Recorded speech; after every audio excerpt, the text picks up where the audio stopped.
Assalamualaikum warahmatullahi wabarakatuh. Oh, pasti aku ngomong.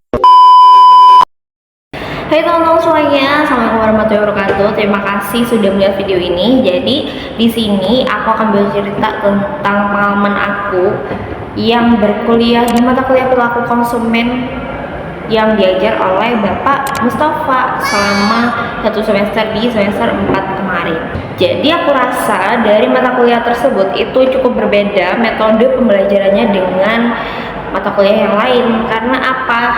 Dari Bapak Mustafa sendiri itu menerapkan metode pembelajaran dua arah, yang berarti interaksi antara mahasiswa dengan dosen tersebut. Saya rasa berbeda juga nih dengan mata kuliah yang lain yang kebanyakan nih cenderung untuk menggunakan metode pembelajaran monolog atau dengan satu arah saja. Sebenarnya dari tempat duduknya juga sama saya seperti semester yang lalu di mata kuliah periklanan juga ya, dengan kursinya itu dijadikan U ya kan, sama semua, dan setiap mahasiswa itu punya hak untuk berbicara sehingga tidak boleh ada satu orang pun yang tidak berbicara. Tapi ternyata setelah aku searching nih tentang metode pembelajaran seperti ini, ternyata ada studinya teman-teman semuanya, bernama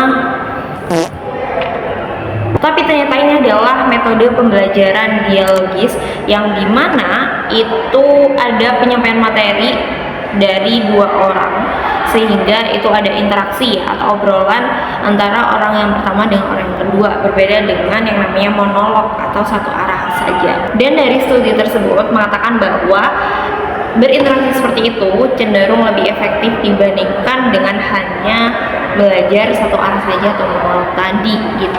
Dan dari metode pembelajaran ini tuh berfokus pada interaksi antara guru dengan siswanya, yang berarti kalau di sini dosen dengan mahasiswanya, yang menstimulasi pemikiran bukan hanya tanya jawab sederhana tetapi juga pemikiran yang memancing analisis gitu, sambil baca ChatGPT sih. Ternyata hal ini tuh relevan dengan apa yang kita alami di kelas perilaku konsumen tersebut, yang mana yang pertama dari kelas tersebut itu menciptakan suasana demokratis sehingga setiap orang memiliki hak suaranya masing-masing, seperti pemilu nih ya. Terus kemudian ada partisipasi aktif antara mahasiswa juga dan dengan dosen tentunya. Dan ketiga ada rasa percaya diri dan keterlibatan antar orang. Selain itu, di bagian perilaku konsumen ini saya juga tidak hanya belajar tentang materi perilaku konsumen, tapi ternyata belajar tentang kehidupan. Nah, kehidupannya apa saja nih? Tentang pengambilan keputusan. Ya, saya belajar tentang itu juga, tentang bagaimana menyikapi suatu objek dengan sudut pandang tertentu, tidak hanya dari sudut pandang saya tapi orang lain, seperti itu. Dan ada part yang menyenangkan itu ketika teman-teman yang lain itu bercerita tentang pengalamannya yang menarik. Nah, ini bisa membuat interaksi juga antar teman-teman sekelas gitu, sehingga kita juga tahu nih kira-kira pengalaman seperti apa sih yang teman-teman lain alami, dan dari situ kita bisa belajar hal yang baru, dan ini cukup enjoy gitu.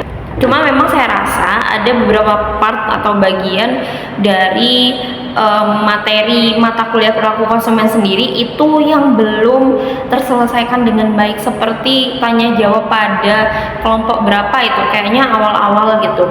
Itu ada kelompok yang belum melakukan sesi tanya jawab.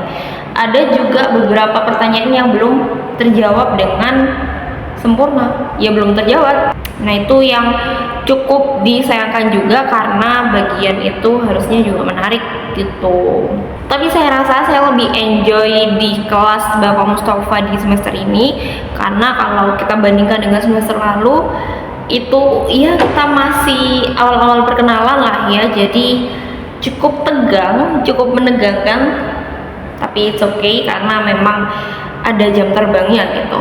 Nah, jadi dapat saya simpulkan bahwa dari metode pembelajaran perilaku konsumen yang dilakukan oleh Bapak Mustafa itu cukup efektif untuk bisa aku terapkan juga. Misalnya kalau suatu hari aku jadi dosen gitu kan ya, amin ya Allah.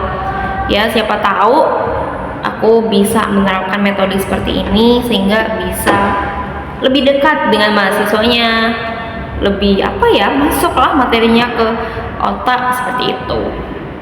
Terima kasih Bapak Mustafa dan teman-teman lainnya. Semoga kita bisa bertemu lagi di semester-semester selanjutnya. Wassalamualaikum warahmatullahi wabarakatuh.